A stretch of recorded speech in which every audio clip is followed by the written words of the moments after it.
ہم اس کو اچھے سے سمجھنے کے لیے کچھ ایسے حروف کو دیکھیں گے کہ جن میں حروف قلقلہ آئے ہوئے ہیں۔ چلیں دیکھ لیتے ہیں وہ کون سے حروف ہیں۔ یہاں پر ہم نے اپنی آسانی کے لیے 7 حروف قلقلہ کا جو مجموعہ ہے قطب جد اس کو لکھا ہے تاکہ ہم دیکھ سکیں اس حرف میں سے قطب جد میں سے کون سا حرف حروف قلقلہ کا ہے۔ جیسے کہ زجرۃ، اب یہاں دیکھیں زا کے بعد جو جیم ہے وہ جدن یعنی کہ حروف قلقلہ میں سے ہے۔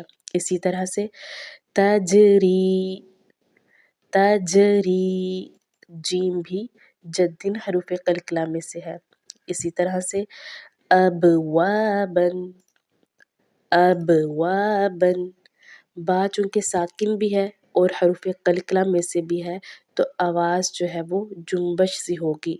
اسی طرح سے یقریدو، یقریدو، قاف بھی حروف قلقلہ میں سے ہے۔